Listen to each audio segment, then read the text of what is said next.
Great to have you along for the ride. Thanks a lot for stopping by. Glad to have this young lady back. She's an incredible independent reporter. She's also somebody who's got her own podcast. She's amazing at uncovering stuff that you want to know about. It's Breanna Morello. Breanna, how are you? Good to see you again. Joe, it's always a pleasure to be back with you. Thank you for having me. You're very welcome. So you sent me a text during the show last night about this story about Eric Adams and about the corruption in New York. And you're like, I'm ready to go. I'm like, man, maybe I do take you right now. Maybe I don't. See, this is all that's going on during the show that the people watching and listening have no idea. But we were that close to you coming on last night. You've been breaking news on X all over the place about money spent in New York, paying for lawfare. Eric Adams, maybe he's not going to be investigated anymore. Let's just start from the start. The first thing you sent me, I think, was about Eric Adams. Now, here's a guy that was accused by the Biden administration, the Biden Justice Department, of possible, I guess, campaign finance issues. And that all came after he wouldn't get in line on the border. What do you have on where that investigation is and what happens now? Well, it looks like the DOJ is just going to drop it. They are no longer going to move forward with this investigation, which I think is important because, it was very obvious, like you cited, that Eric Adams was being singled out. And I don't want anyone to think at home that that means I don't think that he was a part of some corruption or that he's a clean politician. I don't want to say that. There's some pretty good Uh, evidence out there that he might have been part of something, but go ahead. Well, the theme here is that's a theme amongst New York Democrats. A lot of these New York Democrats love partaking in corruption. But what Eric Adams was accused of, even by the Biden DOJ, was very small compared to what other New York Democrats have done over the last, let's just say, I don't know, 10 years, between Andrew Cuomo, Kathy Hochul, both the former and current governors. Right. They have been involved in a lot of pay-to-play schemes. And that was what I was outlining to you, because I think it's really important to drive that point home. Last time when we did your show, we talked about Eric Adams being charged.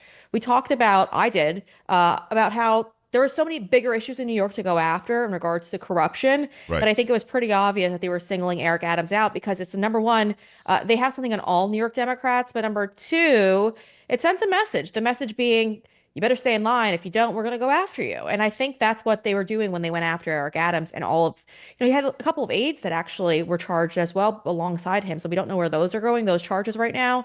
But I think it's really interesting. Well, it is. It certainly is, and I love that you've uncovered this. So we're taking a look at what Eric Adams has been saying. We know that when Biden was still in office, Eric Adams met with the Biden administration. He says publicly they told him be a good Democrat and be quiet about it.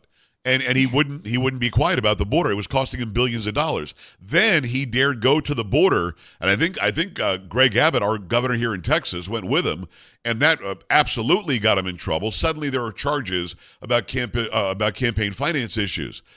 But as I read more of what you posted, and today she posted on Substack, go to briannamorello.substack.com, and you can read up on this.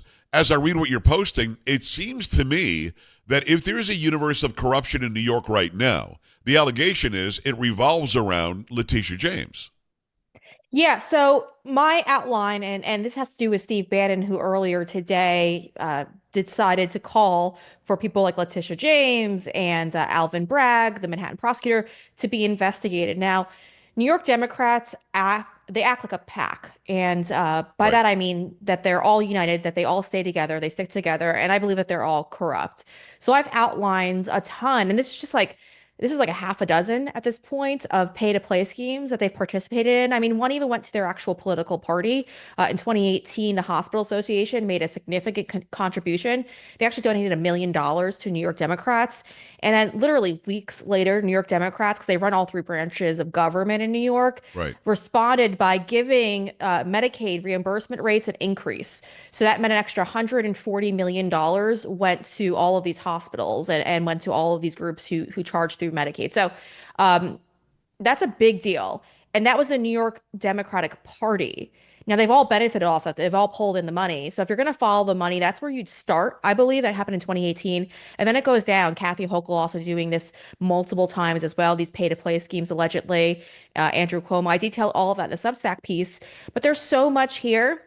that if you want to find out what was actually happening behind the scenes, I'd go after a lot of their key players and have them turn on Tish James because they want to save themselves and they're going to speak out. So if there was any prior discussion about how we're going to go after President Trump and some type of message of unity amongst New York Democrats, they would all know of that and they would have been privy to a lot of those discussions. So I think Pam Bondi should 100% open investigation to Cuomo, into Tish James, into Kathy Hochul, into New York Democrats as a whole, and figure out what was happening there with these pay-to-play schemes. It is Breanna Morello. Go and check out her show, BreannaMorello.com. It's the Breanna Morello Show. Over on Rumble, it's on X, it's all over the place. Plus, go check out her Substack.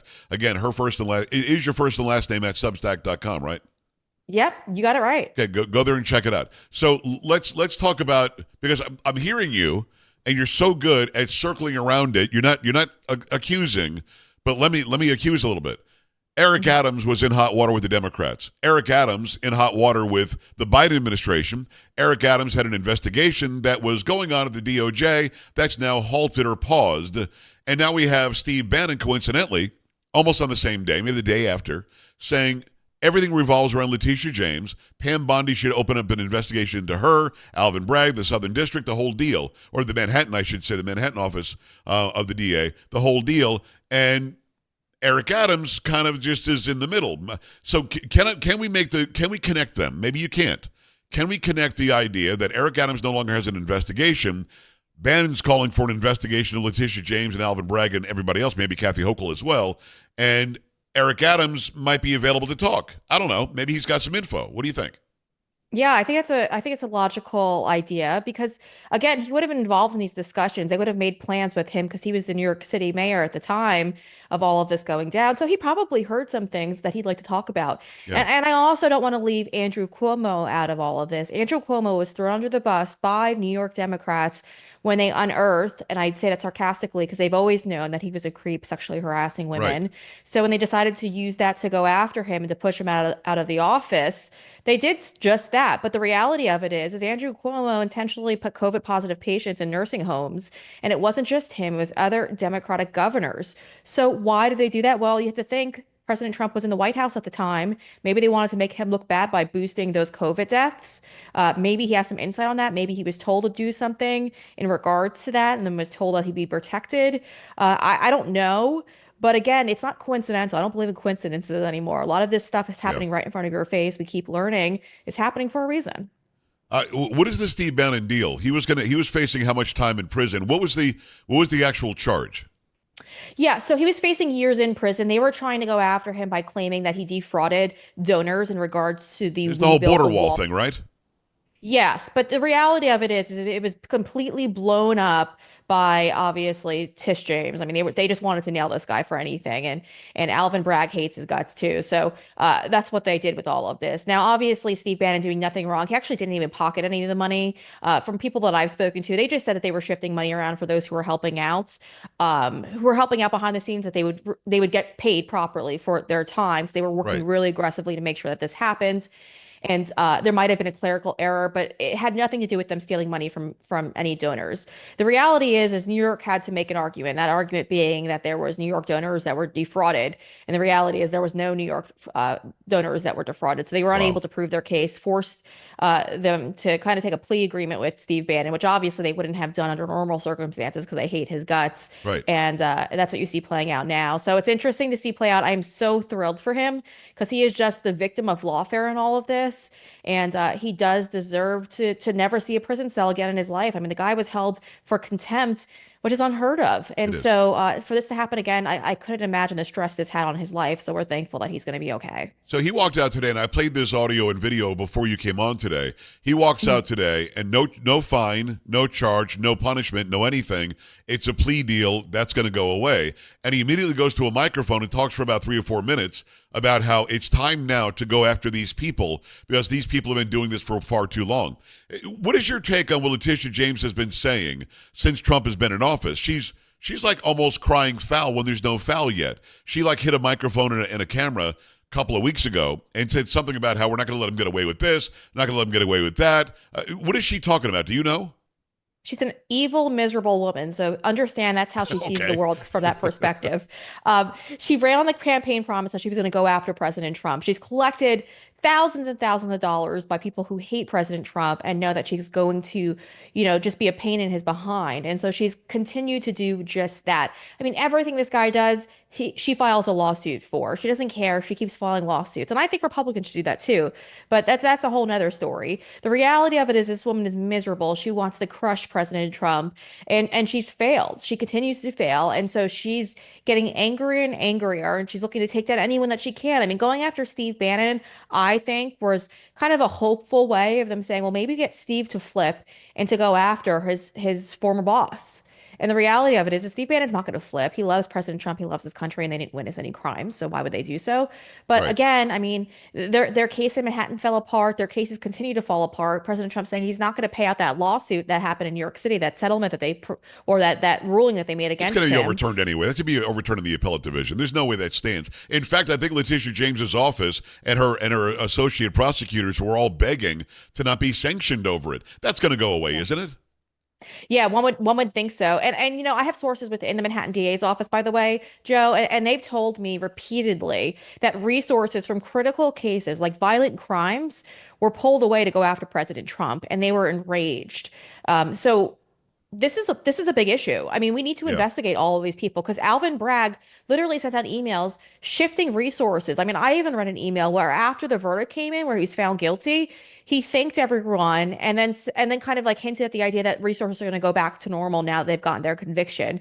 There was no reason to go after President Trump. It was legal gymnastics at best, and they manipulated the law to land these charges, obviously not lasting at this point, but it shouldn't have happened in the first place. These people need to go to prison. We can't just sit here and dismiss it and pretend like it's all going to go away. Right. People need to go to prison for what they've done. That's the only way we prevent this from happening in the future. I couldn't agree with you more. It's Breanna Morello. Go and check out her Substack, breannamorello.substack.com. Go to at Breanna Morello over on social media. Check out her show. Is it on every day, Breanna? We are on Monday through Thursday, and we're making Okay. some big changes. So everyone should Okay. head over to my Substack and sign up. It's free, but we're changing up the format of the show moving forward. Go and check that out for sure. Did I see Tim Burchett on your show again yesterday? That is the good Tim Tim, Burchett. Tim Yep. just loves you. No matter where you are, Tim Burchett's going to show up. And now, when you interview him, does he say doggone or daggum? Does he say that? I love it. Yes, he does. And he spells it out on Twitter, which I think is amazing too. Because as I'm reading it, I heard it in his voice. And I was like, this man is amazing. He's a gift. He's a gift, a treasure. No, I think he is, and we follow each other as well. He's really, really cool. Were you breaking down the USAID stuff and all this waste and fraud? What information have you found out from talking to your sources, from talking to members of Congress about this wasteful, disgusting spending that the left is freaking out that we might take away from them? What did you hear from Burchett? Oh my gosh. He couldn't get over the fact that we sent over another $59 million, FEMA did, I should say, to these hotels, these luxury hotels that are I housing have to illegal stop you aliens. because people have to understand the timeline. This is after Trump said don't do it. They still did it, Yes. right? Yes, they did. Go ahead. A bunch of those officials have been fired so far, but again, we can't just fire them. We have to prosecute these people because obviously they intentionally went over an executive order. They know that they weren't supposed to be doing this, and they did it anyway. So we have to get this at the line, and we have to show them that this is what But happens it's when you $59 decide. million to keep illegal aliens in luxury hotels in New York City. Let's really hone in on that. And it's not like they just showed up. These people have been getting free housing in luxury hotels for months and months and months. This is what Eric Adams is complaining about. His city has spent, what, 6 or 7 billion on illegal aliens there. So when these people do that, what is the recourse? What did Burchett say? Is it now time to bring them in front of Congress? How dare you send the money anyway? Yeah, so he says we're going to keep sifting through a lot of this, and so that he hasn't really drawn up a plan to kind of go over what the consequences and all of this need to be. I'd be interested in hearing that though, because I told him, I mean, I believe these people belong in prison. There's no way we could just continue to allow this to happen, and it doesn't even go with just that alone, right? We should also be looking at uh, all this other waste has gone around. The $50 million, I should say, worth of condoms that was supposed to go to Gaza. I've got a major issue with that. Obviously, $50 You million think? worth of condoms aren't going to Gaza. No, of course Um, not. So where was that money going? Who was a part of the deals? And we need to just kind of sift through all of this because there's all this outrageous spending going on, right? Like $20 million, I believe it was, to Iraqi Sesame Street. Oh yeah. It's obviously not going there, but Well, how do we find out who's putting their where hands it on it? goes? Then? No, no. I think that you bring up an incredible point. How do we find out where it goes? I think you're right. I think that most of this stuff never really happened. There wasn't really a DEI study of Libyan immigrants or something. That probably didn't happen. Though we're 1.5 million to Serbia to do something stupid. So now that we have uncovered, it seems that this is probably a slush fund where money is being laundered and sent to different places. How do we track that down? I'm sure there's an intricate network on how they're recovering their tracks. No. I would hope so. I mean, communications, the internal communications is probably key. Who put what in what bill to create this level of funding? I think that's critical. Joe, and I want to keep highlighting this point because if you recall, I was one of the first people to call out FEMA for taking our money and putting it towards illegal aliens and Yes. giving it to them to house them. And then when we had the natural disaster in North Carolina, they were unwilling to continue to fund them or to help these people out. Right. We were the first people to call that out. What happened? FEMA said it was a rumor. On their website, they literally wrote that this is all a rumor. It's not true, that they have not used their emergency funds towards this. Now, all I did was go through their own press releases and pull this out one by one by one and Right. show the evidence that they say on their own website. The reality of it is FEMA needs to be shut down. I know President Trump was calling for that earlier today. He's ready to shut it down. But these agencies need to be shut down and possibly rebuilt. But FEMA, again, should be a state level issue, not a federal issue. And we've allowed the federal government to grow and expand.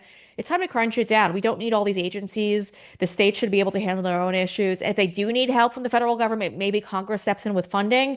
But otherwise, we don't need to keep creating these agencies because they don't do the jobs they promise to do. Right. And by the way, on FEMA's own website, it said it spent $1.4 billion collectively between two fiscal years for illegal aliens coming across the border. That is Yeah. not a federal emergency management agency thing. That money should have been there. Remember Mayorkas said on Air Force One or Air Force Two, he said, we don't have the funding. We don't have the funding if there's another hurricane. And then we all said, wait, where's the 1.4 that Breanna uncovered? Where is that money? And he said, oh, we have the funding. We're good. I mean, Yeah. you had them, you did that. You made them shake in their boots. Thank you. Well, all you have to do is look. I mean, Joe, Right. everyone wants to Go to pretend the to be a website. journalist. Yeah. Yeah, until you have to do some digging. And it was the easiest thing to do. Listen, you don't have to wait for Doge to expose government waste. Everyone at home, have some fun. Maybe grab a beer. Go on a government website and go through their own records. Right. Everything's publicly available. I believe it's like usspending.com is another one that everyone's using these days to kind of sift through a lot of the grants that have been Right. dished out. You'd be amazed at all these media outlets who have been just bankrolling in US taxpayers for years. Everything's available. You just got to look for it. Keep up the amazing work. Go to BreannaMorello.substack.com. Follow her at Breanna Morello over on X. If you're not following, I'll have you know Elon Musk does follow her. So if you're not following, there's something wrong with you. Go and check out everything she does, and I always appreciate the time and the access. Breanna, thank you. Thank you, Joe. You're the best. We're back after this. Stay right here.